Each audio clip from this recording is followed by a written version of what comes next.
comentarles una experiencia para introducir este tema. Una de las cosas que hemos decidido con mi esposa es no mentirle a Amelia, a la nena. Ya tiene 2 años. Mentirle como ella pregunta, ¿no? Mami, ¿puedo ir contigo a la tienda? Y hemos visto que algunos adultos le dicen, no, voy a hacer otra cosa, ¿no? Y pueden pensar que es una mentira pequeña, pero sigue siendo una mentira. Y nos hemos propuesto decirle la verdad, aunque suframos las consecuencias todos de esa verdad. Y muchos padres creo que mienten a sus hijos o los engañan para que no lloren o que no reaccionen mal. Pero nosotros hemos decidido no engañarla y sufrir las consecuencias de esa verdad. Y creo que eso honra al Señor. En los últimos días, por la carga de trabajo, hemos tenido que comer un poco mal y tuvo repercusión en el tránsito intestinal de la nena. Ayer, mientras desayunábamos, ella se negó a seguir comiendo y pidió algo de esa comida que no era lo correcto, tal vez. Yo le dije que no íbamos a comer eso en ese día. Ella está en la edad de los porqués. Por todo pregunta ahora por qué. Y cuando yo le dije que no íbamos a comer lo que habíamos comido durante esos días, ella me dijo, ¿por qué? Y yo pensé, ¿cómo le explico que esta comida que estamos comiendo en este momento es lo que necesita para mejorar su sistema? Existe en teología una materia que se llama teología propia. En esa estudiamos, entre muchas cosas, los atributos de Dios. Un atributo de Dios que a mi parecer me parece uno de los más increíbles, al menos cuando lo estudié por primera vez, es el atributo de la sabiduría de Dios. Y es diferente a la omnisciencia de Dios. La sabiduría de Dios dice que, además de conocerlo todo, porque el Señor lo conoce todo, el Señor siempre toma las mejores decisiones y siempre usa los mejores medios para hacerlo. Es decir, que siempre en todo momento su voluntad es buena, agradable y perfecta. Dios sabe lo que hace y sabe lo que es mejor. Él siempre toma las mejores decisiones para todo. De modo que cuando nosotros pensamos en nuestra vida y creemos que hay alguna mejor decisión que el Señor pudo haber tomado, esa no es una mejor decisión. Siempre el Señor toma las mejores decisiones y ese es el atributo de la sabiduría. Bueno, ¿para qué les cuento todo esto, no? De este conocimiento, uno se pregunta, como leemos en el capítulo 32, versículo del 17 al final, ¿por qué tantas profecías acerca de Egipto? ¿No creen que una sería suficiente para entender el mensaje general? La respuesta es que no. Una no es suficiente. ¿Cuántas profecías lleva? 7 de Egipto. Y si se han perdido alguna, se han perdido de la sabiduría de Dios, y pues ahí están en el internet para que puedan escucharlas. Y si se han olvidado de alguna, se han perdido también de la sabiduría de Dios. Este sermón fue para Egipto, pero este Egipto ya no existe. Ahora tenemos un sermón que es para ustedes. Esta profecía es para ustedes y para nadie más. Recíbanlo así. Eso es lo que ustedes necesitan hoy. Todos estamos en una seguidilla de sermones sobre el juicio contra otras naciones. Y tal vez podamos preguntarnos, ¿y por qué?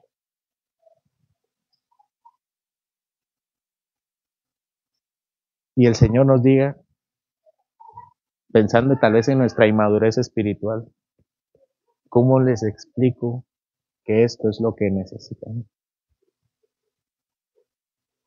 Esa es la sabiduría de Dios. Y yo me pregunto, ¿cómo expongo la palabra de tal modo que la congregación se persuada que esto es lo que necesitan esta mañana, esta profecía? Y eso es lo que espero lograr en esta mañana. Acompáñame en la lectura, versículo 17. Aconteció en el año 12º, a los 15 días del mes, que vino a mí palabra de Jehová diciendo, y vamos a hacer una pausa ahí. Si seguimos las profecías, yo les quiero recordar que estas profecías no necesariamente tienen un orden cronológico. Sin embargo, las últimas sí lo tienen. De hecho, han pasado 15 días desde la profecía anterior. Ustedes elevan su mente, su vista al principio del capítulo se darán cuenta que han pasado 15 días, desde el versículo 1 hasta el versículo 17. Y han pasado, de hecho, algunos meses desde que Jerusalén ya fue destruida. Nosotros hemos venido con Ezequiel acompañándoles que ya va a venir el juicio, y va a venir el juicio, y va a venir el juicio contra Jerusalén. Pero estas dos profecías nos ponen ya después del juicio. Ya pasó el juicio. Y es aquí donde el Señor les da la profecía. Seguimos leyendo. Versículo 18. Hijo de hombre, endecha sobre multitud de Egipto y despéñalo a él y a las hijas de las naciones poderosas a lo profundo de la tierra, con los que descienden a la sepultura. Y yo creo que no hay visión más fuerte para cualquier hombre que ver la muerte. No sé quiénes de aquí han tenido alguna experiencia cercana con la muerte, ya sea por algún accidente o algún posible accidente o alguna enfermedad. Pero creo que no hay visión más horrible que la muerte. Y hasta el momento Ezequiel ha tenido que dar profecías y componer canciones fúnebres sobre el juicio de Dios. Pero ahora el Señor le pide a Ezequiel no solamente que hable del juicio, sino que hable de la muerte. Que mire hacia el abismo, que mire el infierno, que mire el hoyo en el cual la nación de Egipto será desbarrancada, y le pide a Ezequiel, échalo, tira a Egipto, para que se despeñe en el hoyo del abismo. Y Egipto llegará hasta el fondo de la tierra con todo lo que él es, con todas sus armas y con todo lo que tiene. Esto nos marca un gran contraste con el juicio de Dios que hemos visto hasta el momento. Es más que la muerte terrenal. Es Dios despeñando a cualquiera hasta lo más profundo de la muerte. Versículos del 19 al 21. Porque eres tan hermoso, desciende y yace con los incircuncisos. Entre los muertos a espada caerá, a la espada es entregado, traedlo a él y a todos sus pueblos. De en medio del Seol hablará a él los fuertes de los fuertes, con los que le ayudaron, que descendieron, y yacen con los incircuncisos muertos a espada. Aquí el Señor le dice a Egipto que es hermoso. Es cierto, y su hermosura ha trascendido a nuestros días al ser uno de los sitios turísticos internacionales más visitados, ya después de 3.000, 4.000 años desde que Egipto fue un gran imperio. Las pirámides, las esfinges, los templos han deslumbrado y siguen deslumbrando hoy. Con decirles que hasta hay una carrera universitaria en muchas universidades que tiene en honor a la investigación egipcia, se llama egiptología. Y Egipto era hermoso y sigue siendo hermoso de alguna forma. Pero igual debe bajar con su hermosura hasta lo más profundo. Y dice, si ustedes pueden notar ahí, dice, junto con los incircuncisos. Estos son aquellos que no están en pacto con Dios. Se recuerdan que la circuncisión era un corte en el prepucio de los varones para decirle al mundo que ellos eran parte del pueblo de Dios. Y ellos descenderán, los egipcios descenderán, con todo lo que tienen, deben traer a Egipto y todas las naciones alrededor de él. Se recuerdan que en el capítulo 30 leímos una profecía donde estaba Egipto con todas las naciones que los defendían. Todos ellos caerán al abismo y serán lanzados. Ahí en las profundidades del gran Egipto estarán otras grandes naciones y poderosas.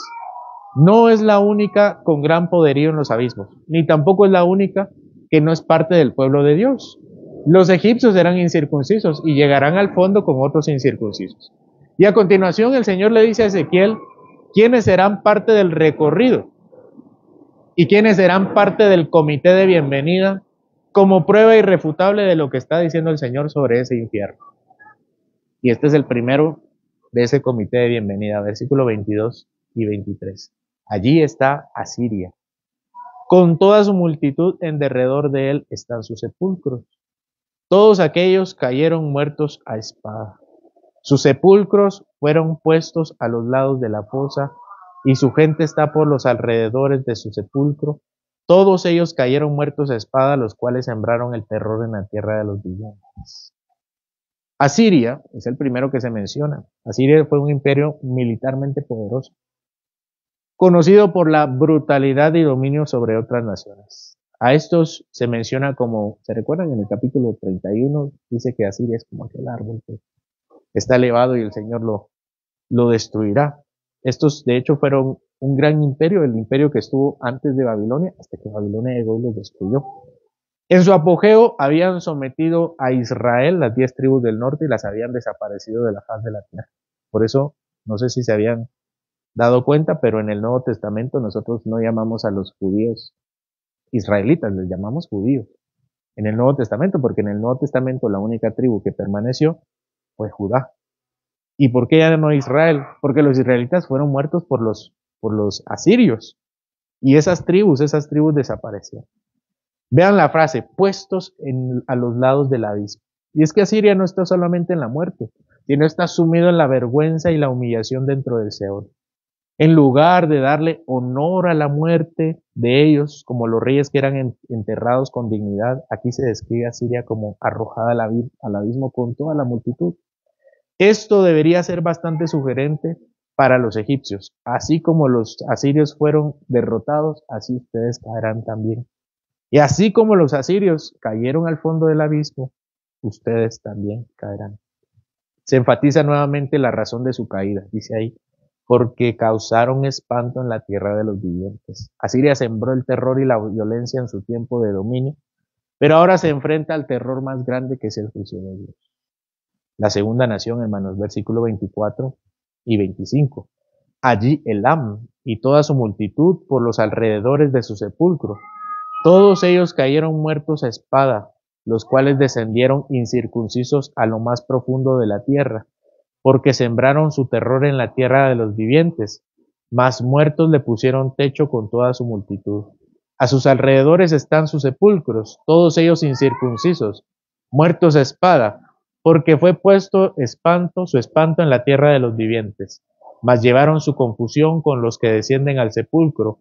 Él fue puesto en medio de los muertos. A Elam no lo hemos mencionado en las profecías de Egipto, ni en todo Ezequiel, pero era una nación ubicada al norte de Babilonia, que hoy es parte de la nación de Irán.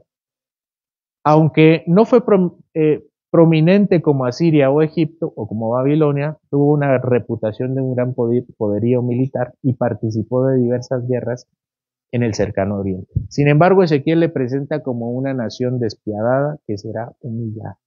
Así como Asiria descendió al Seol, ellos también. Así como ellos eran incircuncisos y habitarían entre incircuncisos, ellos también. Aquellos que no eran parte del pueblo de Dios, el versículo menciona, si ustedes pueden ver ahí, llevaron su confusión con los que descienden al sepulcro. La palabra confusión puede referirse aquí a la deshonra y a la humillación que ahora experimentarían en la muerte. Se describe a Elam, si pueden ver ahí también, lecho en medio de los muertos. Una ironía que muestra su destino de descanso eterno en horror. ¿Qué es un lecho, hermano? Una cama donde uno descansa. Y le dice, ahí tendrás tu lecho de muerte, de sufrimiento. La repetición de la frase, porque fue puesto su terror en la tierra de los vivientes, enfatiza la justicia de Dios. Elam sembró miedo y cosechará juicio. Pero ahora enfrenta todo esto junto con las demás naciones. Siguiente nación, o bueno, más bien dos naciones que son presentadas juntas. 26 al 28. Allí Mesec y Tubal y toda su multitud, sus sepulcros en sus alrededores, todos ellos incircuncisos, muertos a espada, porque habían sembrado su terror en la tierra de los vivientes. Y no yacerán con los fuertes de los incircuncisos que cayeron, los cuales descendieron al Seol con sus armas de guerra y sus espadas puestas debajo de sus cabezas, mas sus pecados estarán sobre sus huesos, por cuanto fueron terror de fuertes en la tierra de los vivientes. Tú pues serás quebrantado entre los incircuncisos, y yacerás con los muertos a espada. Otra nación que nunca hemos hablado es Mesec y Tubal, que también eran pueblos al norte, probablemente ubicados en la región de Anatolia o en el Cáucaso, lo que hoy tal vez es Turquía o Rusia. Y se repiten los patrones, y ustedes pueden ver exactamente los mismos. Sepulcros alrededor, la razón de los métodos de conquista tan despiadados, su destino en el Seol con los incircuncisos, siendo también ellos incircuncisos. Y ellos se llevaron todo su deshonor al infierno. Y se menciona también que ellos morirían en el mismo destino. Cuarta nación, Edom. Versículo 29. Allí Edom, sus reyes y todos sus príncipes, los cuales con su poderío fueron puestos con los muertos a espada, ellos yacerán con los incircuncisos y con los que descienden al sepulcro. Edom, a Edom ya lo vimos. De hecho, el Señor le dedica una profecía. Ellos, si no se recuerdan, son los descendientes, bueno, los israelitas son descendientes de Jacob, y Jacob tenía un hermano que se llamaba Esaú, los edomitas son descendientes de Esaú, y eran un pueblo hermano de Israel, pero a lo largo de la historia mantuvieron una relación hostil con Israel. Y ahora que ya pasó la destrucción de Jerusalén, sabemos que mientras muchos judíos huían de los babilonios, yo no sé si recuerdo, yo lo comenté en ese sermón, pero los edomitas, aquí ya pasó la destrucción de Jerusalén, y les voy a decir lo que hicieron los edomitas. Cuando los babilonios llegaron a Israel y la acercaron, empezaron a entrar a destruir, rompían los cuerpos de los israelitas, de los judíos, y muchos huyeron. Alrededor estaba Edom, los edomitas, y agarraban a los israelitas para que no huyeran y se los daban a los babilonios. Y el Señor envía a Abdías y le dice también que los va a destruir, pero aquí no lo recuerda. Y le dice a Edom, ustedes también van a caer al infierno, ustedes también serán. Entonces, si ellos pensaron que lo que hacían era un mal contra Israel al agarrar a los israelitas y entregárselos a los babilonios para que los destruyeran, el Señor tendría un destino mucho más horroroso para ellos. Edom, siendo fuerte, aunque no como Asiria, también su poder iría con él hasta su muerte. Estarían incircuncisos en el abismo. Y vean, quien recibió la marca de la circuncisión fue Abraham. Y Abraham tuvo dos hijos, que eran Ismael e Isaac, también recibieron la marca. E Isaac tuvo dos hijos, Jacob y Esaú, que también recibieron la marca. Sin embargo, solo fue Jacob quien mantuvo la circuncisión y los de Esaú no. Y ahora el Señor se los condena por esto y les dice, ustedes siendo incircuncisos caerán con otros incircuncisos. Vamos con una nación más, los príncipes del norte y los sidonios, versículo 30. Allí los príncipes del norte, todos ellos y todos los sidonios, que con su terror descendieron con los muertos avergonzados de su poderío, yacen también incircuncisos con los muertos de espada y comparten su confusión con los que descienden al sepulcro. No dice realmente quién es la nación, dice solamente que son los príncipes del norte. Pero se menciona Sidón también. Entonces, recordemos que Sidón era una de las ciudades-estado de los fenicios. ¿Quiénes eran los demás? Era Tiro, de los cuales ya leímos en el 26, 27 y 28, y también era Arvad, que mencionamos brevemente en el 27, y la cuarta era Biblos no lo mencionamos, pero era famosa y despiadada también. Estos pueblos sembraron el miedo en la tierra de los vivientes, pero la muerte ha sido la venganza del Señor.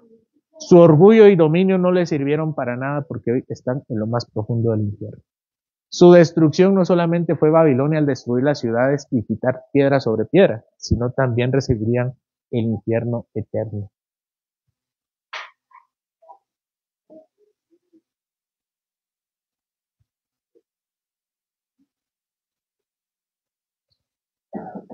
Estos pueblos sembraron el terror en Israel y sembraron el terror en las naciones. Y veamos aquellos aspectos que se repiten. Primero, los incircuncisos. El término incircunciso es aquellos que no recibieron la marca del pacto. ¿Qué más? Muertos de espada. Versículo 23, 25, 26 y 29. Eran el terror de los fuertes. Y lo último y lo más repetitivo es descendieron al abismo o descendieron al sepulcro.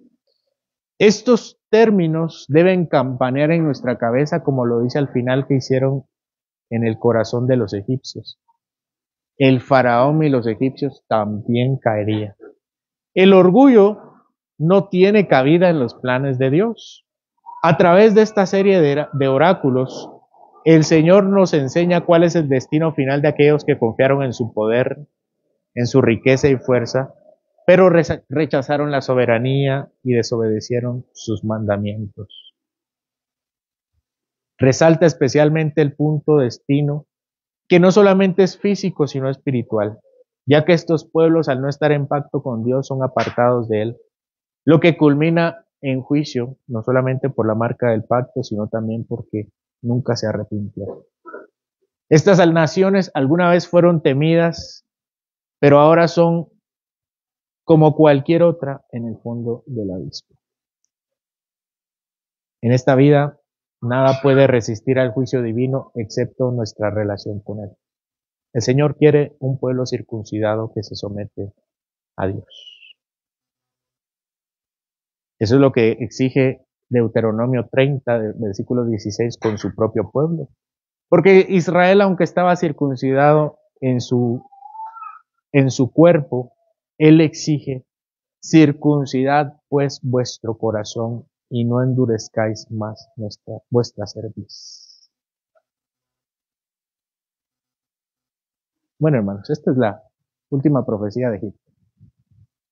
¿Cuál es el tema que se ha repetido? El orgullo.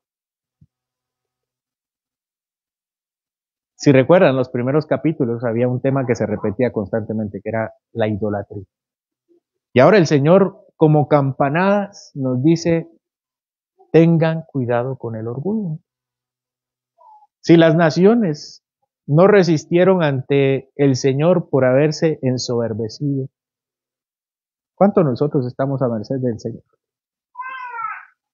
Quiten los obstáculos que impiden que nuestro corazón sea alineado con la voluntad de Dios. En otras palabras, debemos reconocer nuestra necesidad de arrepentimiento y despojarnos del orgullo y la autosuficiencia. Hoy el Señor nos señala estos impedimentos.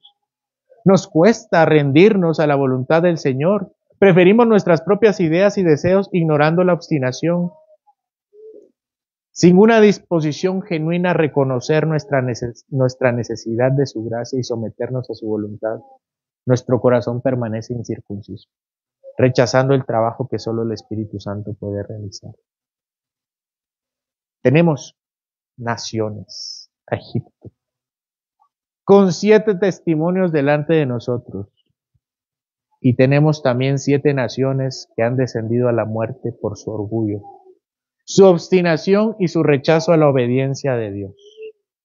Esto debe ser un llamado para nosotros, urgente, para que nosotros hoy, pues cada día, enfrentamos la tentación de seguir el ejemplo de estas naciones. Alegoricemos un poco el texto, hermanos. ¿Cuántas naciones tenemos aquí delante? 7 naciones. ¿Por qué 7 naciones? Pues permítame alegorizarlo un poquito, porque 7 días se nos olvida, hermanos, que somos orgullosos. Esa necesidad de depender de nuestras propias fuerzas y de rechazar la voluntad de Dios puede llevarnos al mismo destino. Hermanos, qué triste estar en este lugar, escuchando la palabra de Dios, con el pueblo de Dios, cantando la palabra del Señor, e irnos al infierno. Que ninguno de nosotros se engañe, por favor. Podemos engañar a los demás, pero el Señor de ninguna manera. Así que, hermanos, debemos recordar que no solamente puede ser un castigo, como hemos mencionado hasta ahora. El Señor nos reprende, el Señor nos puede quitar nuestras cosas, el Señor nos puede quitar nuestras posesiones, el Señor nos puede humillar, pero hoy el Señor nos dice: el infierno es el destino final. Que no se les olvide. Dios sigue ofreciendo, sin embargo, su perdón y santidad. Pero como vimos en estas naciones, son solo aquellos que se vuelven a Él con corazón arrepentido quienes experimentan este perdón. En este contexto de juicio y condenación es necesario dirigir entonces nuestra mirada a nuestra única salvación. Considerando que somos orgullosos en todo momento, solo Cristo puede hacer la obra en nosotros. De vernos a nosotros mismos y decir: Señor, yo no puedo con este obstinado corazón. Que aunque probablemente yo soy parte del pueblo del Señor, solamente tengo la marca del bautismo como forma física, pero nunca he circuncidado nuestro corazón, mi corazón.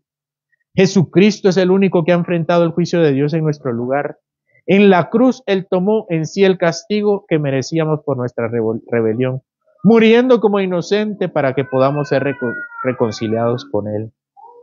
En Él el juicio de Dios ha sido satisfecho y ahora hay esperanza para los que creen, pues solamente a través de Él podemos ser liberados del pecado y del juicio eterno. Jesús resucitó de los muertos, garantizando que aquellos que confíen en Él no experimentarán la muerte eterna. De modo, hermanos, que no solamente se trata de lidiar con el orgullo a través de pequeños cambios en nuestra vida, se trata de entregarnos por entero a aquel que es el único que puede restaurar completamente nuestras vidas y limpiarnos de toda maldad. Porque siendo honestos, hermanos, nunca tratamos con nuestro orgullo con la seriedad que nos indican estas profecías. Vean la alarma, dice Ezequiel, despeña a Egipto y tíralo al abismo para que se dé cuenta. ¿Cuántas veces nosotros necesitamos ese tipo de advertencias en nuestra vida? Ezequiel le dice, despeña a este orgulloso y tíralo al abismo para que se muera y se dé cuenta y reconozca que el único Salvador todopoderoso es el Señor. Es que es fácil caer en la trampa de pensar que nuestras acciones no tienen consecuencias, pero la Escritura es clara. La desobediencia nos lleva a la muerte espiritual. Sin embargo, el Evangelio de Cristo nos ofrece esperanza. En Cristo nuestros corazones pueden ser completamente limpiados. Hermanos, acepten esa oferta. ¿Por qué vivir en la miseria de caer en los mismos pecados una y otra vez? Este es un llamado a no endurecer nuestros corazones ante su palabra, sino a vivir en una constante disposición de arrepentimiento, humildad y obediencia. Que no sigamos el ejemplo de aquellos que cayeron en el orgullo y fueron despeñados al abismo, porque 7 testimonios tenemos a través de 7 profecías y 7 testimonios tenemos a través de 7 naciones. Y no puede ser, hermanos, que sigamos con el mismo corazón. Que no sigamos el ejemplo de aquellos que cayeron en el orgullo, sino que busquemos siempre la restauración que solamente se encuentra en Cristo. Pero restauración verdadera, ¿no? De ver nuestra vida completamente limpiada delante de Él y vencer definitivamente aquellas cosas que nos alejan de Él. Él fue el único que murió y resucitó para garantizarnos esta vida nueva. Este es el camino de la verdadera libertad y paz que Dios ofrece a todos los que corren a Él, desahuciados, pero con la confianza que Él trabaja en nuestras vidas. Amén. Señor, en esta hora, al meditar y finalizar estas profecías contra Egipto, yo te ruego que no terminemos esta serie de 7 profecías con el corazón enorgullecido. No podemos, Señor, ser tan necios. Ayúdanos, Señor, a tratar con el orgullo de nuestro corazón y a pensar que necesitamos circuncidarlo, quitar de nosotros la maldad y entregarnos completamente a ti. Señor, Ezequiel nos da grandes lecciones repetitivas, mostrándonos los diferentes aspectos de un pecado, para que nosotros no tengamos excusa de nada. Y hoy, Señor, al considerar una vez más la soberbia y el orgullo, de confiar en las riquezas, en nuestro poder, en nuestras riquezas, en nuestro poder, en nuestras fuerzas, podamos someternos voluntariamente y pensar que aquellos que son orgullosos terminarán en el Seol, en la tumba, en la muerte eterna, y acompañarán tristemente a todas estas naciones, mucho más poderosas, ricas que nosotros, pero con exactamente el mismo destino, con exactamente el mismo corazón, incircunciso. Por eso, Señor, yo te ruego que podamos vencer ya, finalmente, aquello que nos aleja de ti. Que dejemos, Señor, ya de depender tanto de nuestras posesiones. Que podamos, Señor, entregarnos cada día a tu voluntad y orar y clamar por tu bendición, para que no podamos empezar un día si no es de tu mano. Para que podamos alabar tu nombre todos los días reconociendo que eres el único que nos sostiene. Para que podamos, Señor, encomendarnos en todo momento a ti en todas nuestras acciones. Y que dejemos de vivir para nuestra propia gloria y vivamos para tu gloria. Pero, Señor, esto solamente lo podemos hacer con la fuerza poderosa que resucitó a Cristo de los muertos y la garantía que Él ha sido llevado al cielo para abrirnos a nosotros el acceso verdadero al Padre y el verdadero perdón, la verdadera vida nueva que deseamos vivir ya. Por eso, Señor, que al escuchar este mensaje, podamos finalmente tratar con seriedad nuestro pecado y depender solamente de ti. Es una gran oferta para nosotros, una oferta asegurada en Cristo Jesús. Amén y amén.